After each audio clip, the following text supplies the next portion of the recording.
Class second year Urdu میں مناقب عمر بن عبدالعزیز کا آخری پیرا آپ دیکھیں گے۔ اس حصے میں یہ امر بیان کرنے قابل خلفائے بنو امیہ کی دولت مندی کا حال تھا کہ جب ہشام بن عبد الملک نے وفات پائی تو اس کے ترکے میں سے صرف اولاد ذکور کو جس قدر نقدی رقم وراثت میں ملی اس کی تعداد 1,10,00,000 دینار تھی، لیکن عمر بن عبدالعزیز نے جب وفات پائی تو کل 17 دینار چھوڑے، جن میں سے تجہیز و تکفین کے مصارف ادا کرنے کے بعد 10 دینار بچے جو ورثاء پر تقسیم ہوئے۔ غرض عمر بن عبدالعزیز کی حکومت اور خلافت اور سلطنت ٹھیک اسی اصول کا نمونہ تھی جو اسلام نے قائم کیا تھا۔ تو یہ سبق کا عنوان ہے، مصنف کا نام ہے اور سیاق و سباق پہلے کی طرح ہے۔ اسلامی تاریخ کے در نایاب منصف مزاج اموی حکمران عمر بن عبدالعزیز کی انصاف پسندی کا حال قلم بند کیا گیا ہے۔ ان کی دولت دنیا سے بیزاری کی صفت عیاں کی گئی ہے۔ ان کے چچا کی دولت مندی سے ان کا موازنہ پیش کر کے انہیں ایک دیانتدار حاکم طور پر پیش کیا گیا ہے۔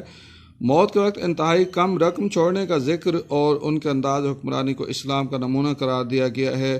عمر بن عبدالعزیز اس آیت پر برابر عمل پیرا تھے اور حکومت چلاتے تھے۔ اعدلوا هو اقرب للتقوی، عدل کرو کہ یہ تقوی کے انتہائی قریب ہے۔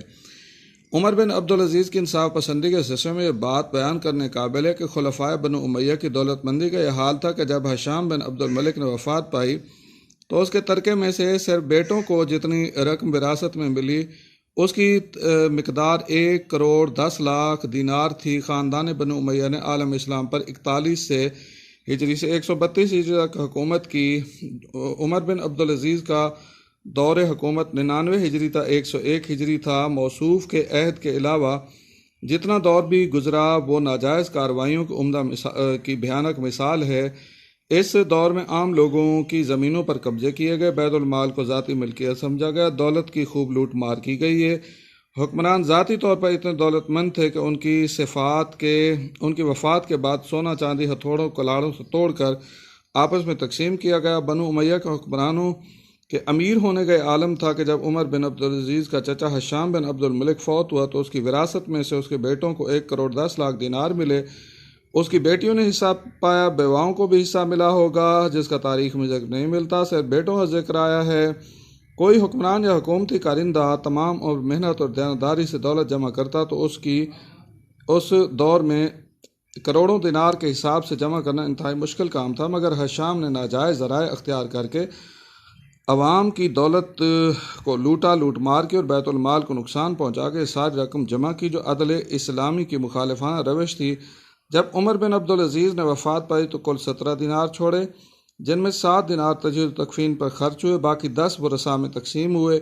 عمر بن عبدالعزیز کا ہشام بن عبد الملک اور دیگر اموی حکمرانوں سے موازنہ پیش کیا گیا ہے، اور اس موازنے سے حقیقت عیاں کی گئی ہے کہ عمر بن عبدالعزیز نے مالی بدعنوانی سے کام نہ لیا۔ وہ قناعت پسند انسان تھے، ہوس پرستی ان کے قریب نہ آئی، وہ دولت دنیا سے بیزاری کے راستے پر گامزن تھے۔ اگر وہ دولت جمع کرتے تو وراثت میں بھی بہت کچھ چھوڑ جاتے۔ بطور حکمران ان کے لیے مسئلہ نہ تھا، مگر تاریخ گواہ ہے کہ انہوں نے کل 17 دینار بطور وراثت چھوڑے، اور وصیت کے مطابق ان میں سے 7 دینار کفن پر خرچ ہوئے، 10 دینار ورثاء پر تقسیم ہوا۔ عدل اسلامی کے پیکر تھے، جس کے انصاف سے تعمیر جہاں ہوتی ہے، ایسی ہستی بھی کہیں بے نام و نشاں ہوتی ہے۔ عمر بن عبدالعزیز خلاف سلطنت ٹھیک اسی اصول کا نمونہ تھی جو اسلام نے قائم کیا تھا۔ حضور اکرم صلی اللہ علیہ وآلہ وسلم طرف سے ان الدین عند اللہ الاسلام کا مصداق دین لے کر آئے جو انہی اصولوں کا مجموعہ ہے۔ اس میں حکمرانی کی روش کے روشن اصول موجود ہیں جنہیں آپ صلی اللہ علیہ وسلم اپنی حیات طیبہ میں برت کر دکھایا۔ ان اصولوں میں عدل و انصاف، مساوات، رواداری، احساس ذمہ داری، دولت دنیا سے بیزاری انتہائی نمایاں ہیں۔ اسلام نے اصول جہاں قائم کیے، انہیں عملی طور پر نافذ کیا گیا، مگر عہد بنی امیہ میں انہیں پامال کر دیا گیا۔ اظہار رائے کی آزادی نہ رہی، لوگوں کی زمینوں پر شاہی خاندان قبضے کرنے لگا، انصاف قصہ پارینہ بن گیا۔ ایک عہد عمر بن عبدالعزیز کا تھا جس نے تمام اسلامی اصول ہائے حکمرانی عملی طور پر لاگو کیے، اسی لیے یہ شخصیت آج بھی حکمرانوں کے لیے بہترین لائق تقلید نمونہ ہے۔ ہزاروں سال نرگس اپنی بے نوری پہ روتی ہے، بڑی مشکل سے ہوتا ہے چمن میں دیدہ ور پیدا۔